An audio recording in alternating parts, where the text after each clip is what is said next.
For more than 30 years, British magazine Edge has been the go-to place for industry news, informative interviews, and reviews of all the newest games. But did you know that back in 2003, Edge also dabbled in retro reviews?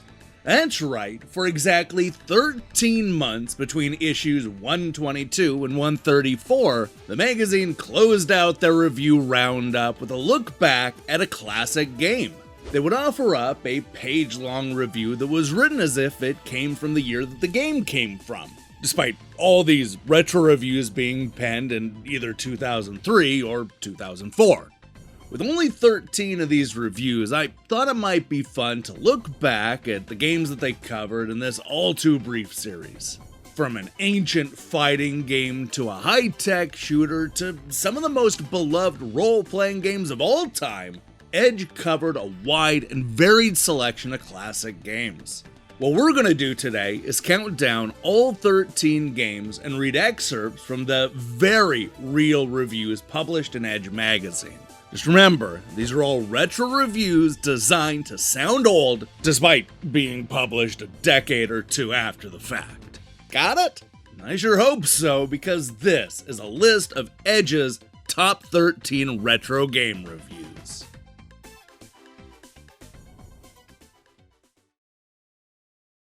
I'm more alive than ever before. I've been to my Commodore 64. My friends are knocking down my door to get into my Commodore 64. It's mind-boggling. Commodore 64 lets you play hundreds more games than any video machine, plus draw, program, even do music. I'm more alive than ever before, and my friends are knocking down my door. 'Cause now we're into so much more. We're into our Commodore 64. Alright, kicking off our list at number 13, it's Night Trap on the Mega CD. Technically speaking, Night Trap is the video game equivalent of the breakthrough of moving pictures from still photography. However, the error of comparing digital pictures to the Lumiere brothers soon becomes apparent. The premise is simple. Take control of a series of cameras installed in a remote house and use traps to prevent marauding vampire-alien hybrids from harming the stereotypical occupants, scantily clad young females. Hackneyed drivel or postmodern irony? Unfortunately, in terms of neutralizing attackers, the success rate has to be 100%. Arrive late to a scene or be looking elsewhere, and a repeat attempt is necessary. Within a short hour, this approach becomes intolerably tedious. Watching the same footage over and over is a chore rather than a pleasure, and giving the pre-rendered nature of the proceedings, the chances of variation is zero. The allure of the interactive movie is proving too much to resist for some, and Night Trap is not the only one pushing the full-motion video genre, but it could well be the worst. Number 12, Super Hydlide on the Mega Drive. The decision to create a sequel to Hydlide, a rather execrable RPG that appeared on the NES, is a baffling one. Having played through Super Hydlide, Edge is no clearer on why it was taken, unless it was a bid to maintain the mediocrity of the series, in which case the game is a resolute success. At times, it almost threatens to lapse into the it's so bad it's good territory. But on balance, it simply turns out to be just bad, in spite of some novel and intriguing game mechanics. Ironically, in spite of the constraints, the whole thing is crucially undermined by a lack of signposting and clear direction, to the extent that the whole thing feels very half-baked.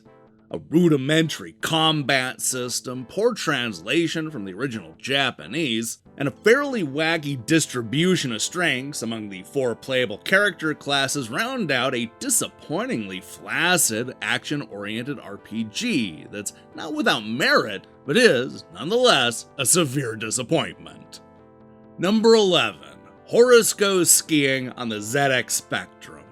Skiing is not the first sport you'd expect to be reproduced on the ZX Spectrum, but this is not exactly geared towards the Val d'Isère Champagne and Winter Lodge set.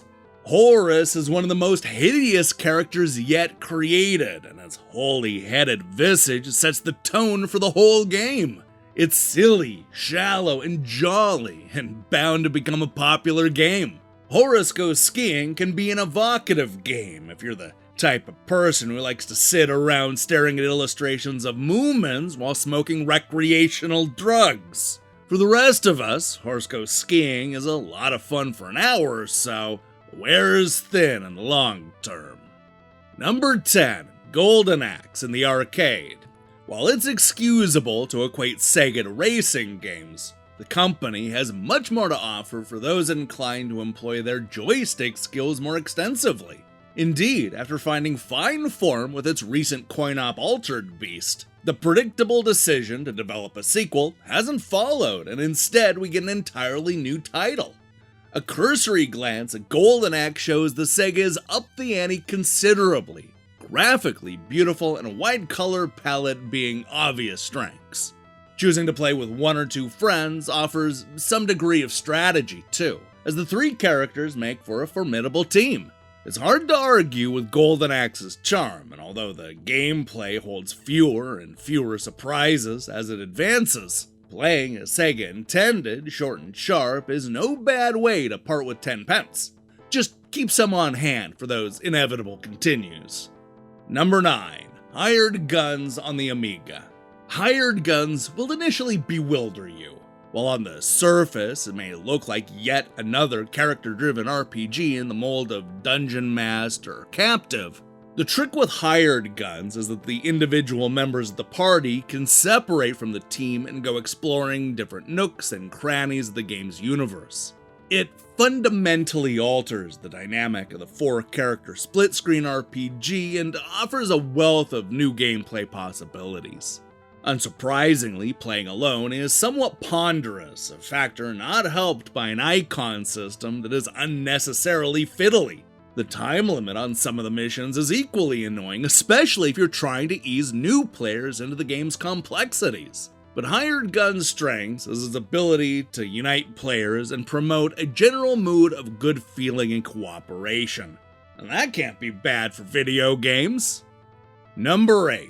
Way of the Exploding Fist on the Commodore 64. You may have already experienced the delights of Kung Fu Master at the arcade, but those expecting Melbourne House's martial arts title to rip off the wonderful formula couldn't be more wrong. This is a fight simulator through and through. Foregoing the limited punch, jump, kick formula, Way of the Exploding Fist gives players a remarkable 16 individual moves to master. The concentration on one-on-one fighting is ensured that each move has its own advantages depending upon the combat situation. Exploding Fist's only major flaw is in its single-player mode, where you have to battle through a number of opponents to achieve 10th Dan status. The game's AI does not compensate adequately for the powerful leg sweep, which will see off nearly every CPU adversary.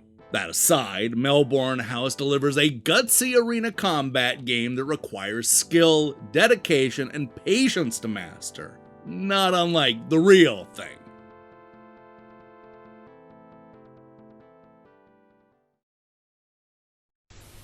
With the new Sinclair Spectrum Plus 3, I can be who I want to be. With a built-in disk drive, I can be the fastest rider off the grid. With the 128K memory, I can be the most powerful force in the universe. And you get 6 other free games and a free joystick. You're turning into a real computer expert. And at £199, I've saved the Earth. The new Sinclair Spectrum Plus 3 with built-in disk drive. Who would you like to be? And we're back with number 7, Viewpoint on the Neo Geo. Joining the fray is Viewpoint, Sammy's practical rebirth of Sega's isometric shooter Zaxxon. Set at an identical angle, the player takes command of a typical craft on a typical one-against-the-odds mission. But that is where the similarities end. Irrespective of its impenetrability, Viewpoint is a hugely enjoyable game with striking graphics, oodles of strategic latitude, and a soundtrack of the funkiest kind. is the perfect way for shooter experts to display their skills. But make no mistake, Sammy's new game is a brutal affair, crushing all in its path. Those who can't last past level 2 should consider themselves POWs. Number 6, Prince of Persia on the PC. It's the animation that grabs you from the start. The hero can run, leap, climb, and fence. Nothing extraordinary there. But he does so much with such effortless fluidity that you initially just gape in wonder. Indeed, Prince of Persia is one of those games that's almost as appealing to watch as it is to play. Almost. Prince of Persia is also a superbly detailed game. Observe how the tiles crumble into minute pieces, or how the hero can inch his way over spike-trapped floors. While the structure is somewhat repetitive and there's little visual distinction between the 13 levels, Prince of Persia's beauty lays in the mechanical precision rather than the graphical flair. Number 5, Assault Suits Valken on the Super Famicom. At a time when a majority of mech-based games either fall into the RPG or strategy camp, it's pleasing to see one whose only concern is with action. Assault Suits Valken begins as a shoot-'em-up, and not once during the 7 levels does it deviate from its core premise. The convincing elements, however, are found in the detail. The way the scenery is destructible and able to bear the scars of combat, the sight of enemy pilots abandoning their doomed machinery, or even the excellent animation's ability to transmit the feeling of controlling a 5-story high military exoskeleton, just to name 3 examples. Ultimately, this remains a shoot-'em-up at its heart, and one of the finest Edge has encountered. Longevity is an issue, but the scale of the levels and the variable routes through them are a powerful incentive for replay. Number 4, Final Fantasy on the Nintendo Entertainment System. Final Fantasy arrives in the West with little fanfare. Released 3 years ago in Japan, the game builds upon the Tolkien-esque setting and D&D style mechanics, fast becoming standard fare for this emerging Japanese genre. While Enix's Dragon Warrior games first introduced US gamers to the console RPG, Final Fantasy is the first title seemingly advancing the form. One major innovation is the plethora of boss encounters seen in the game. While previous games had you fighting just one powerful enemy, Final Fantasy throws all manner of uber fiends at you, greatly improving the gameplay. However, while Final Fantasy has already spawned 2 sequels in its homeland, there's no guarantee that the number-crunching gameplay will catch on in the West. Number 3, Bahamut Lagoon on the Super Famicom. One of Squaresoft's last games for the Super Famicom, Bahamut Lagoon takes the strategy template of the Shining Force and Front Mission series and places it in a fantastical sky world filled with legends and dragons. Bahamut amalgamates Squaresoft's most successful innovations, as we see the silent protagonist, a la Chrono Trigger, supported by a huge cast of controllable allies, a la Final Fantasy VI.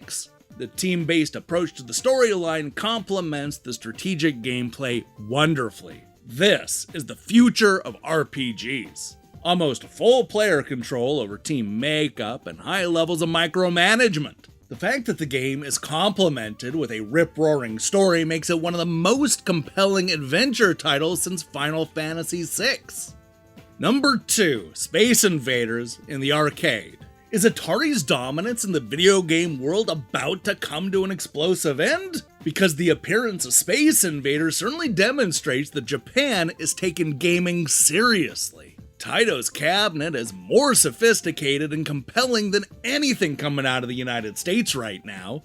Moving on a horizontal axis across the base of the screen, you control a laser base defending Earth from wave after wave of variously shaped enemies. Playing Space Invaders can be a thoroughly hypnotic experience. Your assailant's movements, accompanied by the grinding bass notes through simplistic tones, recalls John Williams' classic Jaws theme, but with a techno fuzz all of their own. It's an insanely intense experience, especially when your adversaries are almost upon you, your cover has been all but evaporated, and there are no more lives left in the bank. Space Invaders sets a new standard for arcade action. It'll be interesting how Taito follows it up, and even more exciting perhaps to see how Atari counters. And finally, at number 1, it's Super Mario Bros. On the Nintendo Entertainment System. Nintendo may be about to launch their successful Famicom system in the States, but some rebranding and the addition of the robot operating Buddy is unlikely to drag the US video game industry out of the doldrums. But Super Mario Bros. Just might. Super Mario Bros. Retains all the charm of Donkey Kong and Donkey Kong Jr., but the platform dynamic has been spiced up with the addition of side-scrolling. Even the main character's movements have been infused with a kinetic energy that makes leaping above the caverns, lakes, and skies an absolute joy. There are 8 intricate worlds to explore, each with sub-levels, and Nintendo has completely broken the convention by allowing players to skip to later worlds through warp zones. The attention to detail is remarkable, and despite the surreal setting, everything works with an exemplary logic and consistency.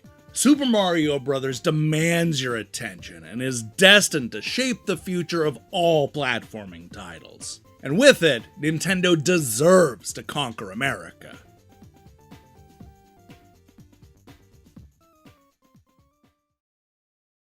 Will it be you? Will your family be the first to witness the birth of the incredible Nintendo Entertainment System? The first to play with Rob, the extraordinary video robot. He follows the commands you put on screen so you get to the dynamite before it explodes. Will you be the first to raise the incredibly accurate zapper and play games like Duck Hunt and Hogan's Alley? The first to get all this in one package, the Nintendo Entertainment System. The first to move video action off the TV screen. Hey, thanks for watching me count down these modern retro reviews. You know what's actually funny about this list? Edge was old enough that they actually reviewed Viewpoint twice.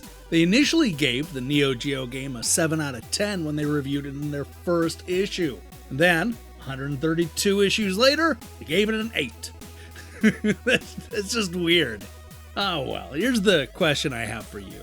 What's your favorite video game magazine? Just because we talked about Edge, that doesn't mean that you need to choose it. From the 1980s all the way up to the 2010s, there are just so many great magazines to choose from. And they're all around the world, too. There's tons from around the world. In other news, we'll be back later this week with more reviews and a new Review Crew episode. While you wait for that, I strongly recommend you click that subscribe button and support what we're doing here. Until then,